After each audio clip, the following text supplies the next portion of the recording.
ഹജ്ജ് കർമ്മങ്ങൾ മൂന്നാം ദിവസത്തിലേക്ക് കടന്നിരിക്കുകയാണ്. അറഫാ സംഗമവും മുസ്ദലിഫയിലെ താമസവും കഴിഞ്ഞ് പല തീർത്ഥാടകരും മിനായിലെത്തി ജംറയിൽ കല്ലേർ കർമ്മം ആരംഭിച്ചു. എന്നാൽ ഞാനിപ്പോൾ ഉള്ളത് മുസ്ദലിഫയിലാണ്. മുസ്ദലിഫയിൽ ഇപ്പോഴും പല തീർത്ഥാടകരുമുണ്ട്.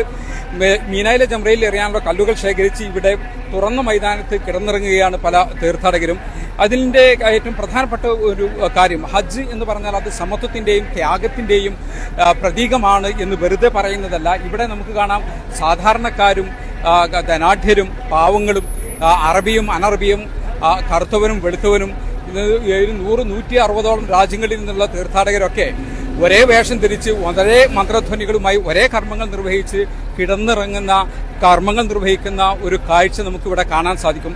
അതിലെ ഏറ്റവും വലിയ ഉദാഹരണമാണ് ഇപ്പോൾ ഇവിടെ കാണുന്നത്. ഇവിടെ ഈ സാധാരണ മുസ്ദലിഫയിലെ ഈ മണ്ണിൽ കിടന്നിറങ്ങുന്നത്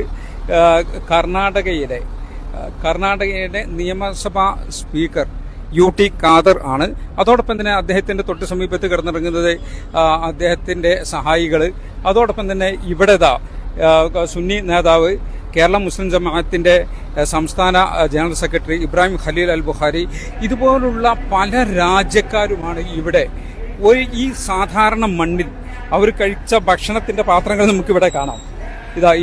ഇവിടെ കിട്ടുന്ന വെറുതെ ഇവിടെ സാധാരണ ഹാജിമാർക്ക് പലരും വിതരണം ചെയ്യുന്ന ഭക്ഷണം കഴിച്ച് അവർ സാധാരണ ഈ മണ്ണിൽ കിടന്ന് ഇവിടെ നിന്ന് കല്ലുകൾ ശേഖരിച്ച് മീനായിൽ എറിയുക എന്നതാണ് അവർ ചെയ്തുകൊണ്ടിരിക്കുന്നത്. ഏതായാലും തീർത്ഥാടകരെ സംബന്ധിച്ചിടത്തോളം ഇന്ന് പെരുന്നാൾ ദിവസമാണ്. അവർക്ക് ഏറ്റവും കൂടുതൽ കർമ്മങ്ങൾ അനുഷ്ഠിക്കാനുള്ള ദിവസം കൂടിയാണ് ഇന്ന്. ഈ മീനായിലെ ജംറയിൽ കല്ലേർ കർമ്മം നിർവഹിക്കുന്നു. മക്കയിൽ പോയി വിശുദ്ധ കഅബയെ പ്രദക്ഷിണം വെക്കുന്ന തവാഫ് നിർവഹിക്കുന്നു, ബലി നൽകുന്നു, മുടിയെടുക്കുന്നു തുടങ്ങിയ കർമ്മങ്ങളെല്ലാം തീർത്ഥാടകർ ഇന്ന് നിർവഹിക്കും.